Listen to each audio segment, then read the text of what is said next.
Bonjour à tous. Affichage non conforme, sanction immédiate à Dijon. Le magasin Jules de la Toison d'Or a été épinglé par la répression des fraudes. 18 articles présentaient un défaut d'affichage des prix en vitrine. La DDPP a donc infligé une amende de 3 600 € à l'enseigne de prêt-à-porter.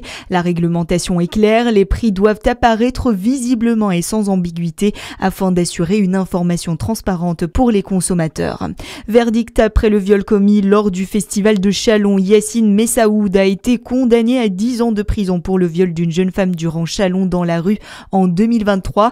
La cour a estimé que la victime avait livré une version précise et cohérente là où l'accusé multipliait les contradictions. L'avocat général avait requis 12 ans. À sa sortie de prison, Messaoud fera l'objet d'une interdiction définitive du territoire français. Une nouvelle destination s'ouvre depuis Dole. L'aéroport Dole-Jura proposera une nouvelle ligne vers Ajaccio dès l'été 2026. Un vol sera assuré chaque mercredi du 1er juillet au 26 août. Cette ouverture s'ajoute au succès de la ligne Dole-Bastia en service depuis 2013. Le département salue une étape stratégique pour l'attractivité du territoire, tandis qu'Air Corsica évoque une montée en puissance de son offre. Les billets sont déjà en vente à partir de 99 € l'aller simple. En Bourgogne-Franche-Comté, la 14e semaine de l'industrie a été lancée par le préfet de région, une édition 2025 placée sous le thème « Avec l'industrie, fabrique ton avenir ». Objectif, faire découvrir au public les métiers et les innovations du secteur. Pour les détails du programme régional, on retrouve Nicolas Gomez. La région Bourgogne-Franche-Comté affiche cette année plus de 400 événements labellisés, une progression par rapport à 2023, mais encore en dessous du niveau de 2024. Au programme, visites d'entreprise, conférences, interventions en classe ou encore ateliers au job dating.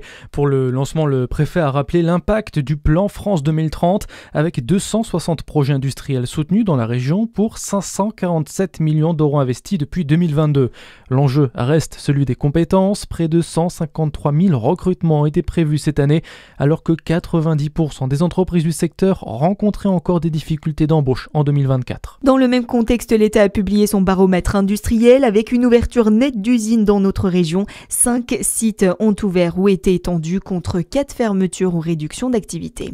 Dans le reste de l'actualité, le projet de financement de la sécurité sociale arrive devant le Sénat. Les débats commencent cet après-midi. Le calendrier s'annonce serré. 6 jours d'examen avant un vote solennel prévu mercredi prochain. Et après les débats houleux de l'Assemblée, une majorité de sénateurs prévoit de détricoter le texte en supprimant notamment la suspension de la réforme des retraites. Et puis en football, et c'est le pays le moins peuplé qualifié pour la Coupe du Monde 2026, l'île de Curaçao a validé son billet hier après avoir fini première de son groupe. Très bonne journée sur Fréquence Plus.